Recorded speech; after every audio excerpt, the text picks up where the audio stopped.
Hi, my name is Steven Greider, and I hope you are as excited as I am for getting started on learning React and Redux.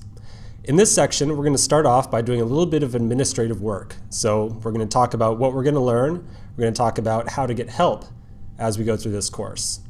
Let's start by talking a little bit about our goals and methods for learning Redux. A little bit about how this course is going to be structured. I'm looking at a Trello board here with a couple of very high-level tasks for the first two major sections of this course. The first thing that we're going to do is get a boilerplate project. We're not going to start off totally from scratch for our first project. We're going to start off with a little bit of a head start. We're going to use this head start to get a lot more familiar with React. If you're not familiar with React yet, don't sweat it. We're going to go through it all the way from the basics to advanced level. Once we're more familiar with React, we're going to talk a little bit about general data modeling. How do applications get put together? How can we think about them? And once we've talked about that and we've got a better handle on how to model applications, then we're going to start to delve into Redux. If you're already familiar with React, I still recommend you at least skim through these sections.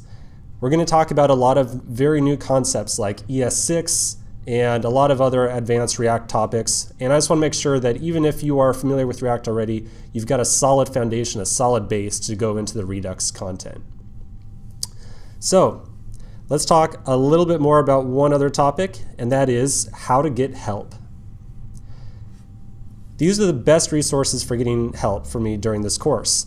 If you have any questions about anything, any errors pop up, you don't know why they're popping up, some content is unclear, maybe I misspeak in some section, whatever it might be. The best way to get in contact with me is via email or Twitter. You can see my email right here at the top. Whenever you email me a question, if it's a question that involves troubleshooting your code, let's say you're getting some error message, you don't understand why it's popping up, I can definitely help you troubleshoot that if you email me. Just make sure when you email me, you include your project or the relevant files. The number one thing that I am going to do whenever I help you troubleshoot is look at your code. So if you email me and you include your project files, I'll be able to run your code and troubleshoot whatever issue you have, and I can really help you solve the issue. If you have really quick questions, maybe one small topic is a little bit confusing, Twitter is a great place to get in contact with me.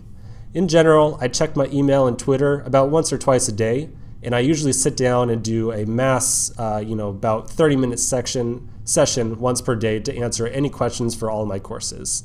So if you reach out to me, give me at least 24 hours, and in general, I'll be able to get back to you. Finally, you can find a ton of course resources on my GitHub, which is github.com/StevenGreider. One item to note is that when you're looking at my GitHub profile, notice that I've got a lot of different repos with the words React or React Casts or something React in the title.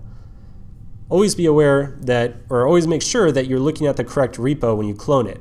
I've had several people accidentally clone the incorrect repo, and then they get a little bit confusing because the files that they pulled down are not the same files as the ones that we're talking about in the video. So whenever we pull from a repo, just double check on the title, make sure it's the same one. Okay, so now that we got the administrative stuff out of the way, let's get started in the next section.